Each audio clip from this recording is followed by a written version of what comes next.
반갑습니다. 신앙 매뉴얼의 정찬도 목사입니다. 오늘의 질문은요, 하나님의 창조란 무엇인가입니다. 하나님께서는 영혼 속에서 이 세상에 대해 작정을 하셨고, 그 작정은 창조 사역으로부터 시작되기 시작합니다. 하나님께서 자신의 존재와 영광을 드러내시기 위해 온 세상을 만드신 행위가 창조라면, 그 피조된 세상을 하나님의 작정하심이 성취되도록 돌보시는 행위가 바로 섭리입니다. 하나님의 창조 사역은 모든 계시의 시작이요, 그 기초 신앙생활의 근원이 됩니다. 왜냐하면 성경은 우리에게 말을 하기를 하나님께서 창조를 통해서 시간의 개념이 생기게 되고, 하나님께서 창조를 통해서 하나님의 뜻과 능력과 자기 자신을 계시하고 있음을 말해주고 있기 때문입니다. 그렇기 때문에 모든 계시의 시작과 기초요, 우리가 믿어야 할 대상인 누구인지에 대한 근원이 되는 것입니다. 여러분 잘 아시다시피 하나님께서는 그 어떠한 기본 재료도 없이 아무것도 없는 상태인 무에서 온 세상 만물을 창조하셨습니다. 우리가 전혀 상상할 수도 없는 그 없는 상태, 그 없는 상태에서 오직 말씀으로 창조하신 것입니다. 여러분, 아무것도 없는 상태 경험해 본 적 있으십니까? 어느 누구도 없습니다. 우린 이미 만들어진 가운데서 살고 있기 때문입니다. 하나님께서는 우리가 상상할 수도 없는 아무것도 없는 그 상태에서 이 세상을 창조하신 것입니다. 그런데 어떤 분은 질문하기를 무에서의 창조란 말을 성경에서 직접 볼 수가 없지 않습니까? 라고 합니다. 어느 성경에 그 말이 있습니까? 라고 질문을 하는데요. 직접적인 용어는 외경 중에 한 책인 마카비서 7장 28절에서 나타납니다.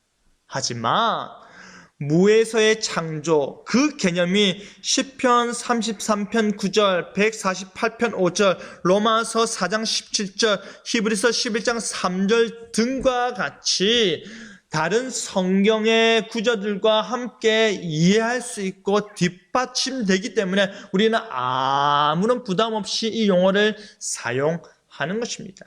우리는 창조를 흔히 처음 3일은 틀이요, 나머지 3일은 내용으로 이해하는데요. 첫째 날 빛의 창조, 둘째 날 궁창의 창조와 물의 분리, 셋째 날 물과 마른 땅의 분리, 여기까지가 틀을 만드신 것입니다. 그렇다면 넷째 날은요, 그 첫째 날에 빛에 근거하여 빛을 가진 물체인 해, 달, 별들을 만드셨고요. 다섯째 날은 둘째 날의 궁창 위의 하늘과 물의 분리에 근거하여 공중의 새와 바다의 물고기를 창조하셨고요. 여섯째 날은 뭡니까?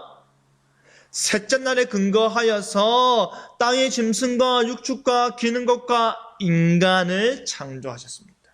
그리고 그 창조 사역을 기억하며 제7일에 쉬셨던 것입니다. 여러분, 하나님께서 이 세상을 창조한 목적은 무엇일까요?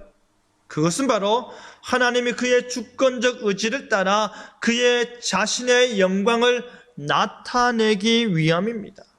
그 6일간의 창조 행위는 삼일체 하나님의 행동입니다. 그리고 창조는 하나님의 자유롭고 기뻐하시는 뜻 가운데 이루어진 일입니다. 하나님의 명령에 의해 무에서 시간과 공간과 모든 만물이 생성되었습니다. 그의 영광을 위해 존재케 하되 그에게 의존하도록 하나님께서 창조하신 것입니다.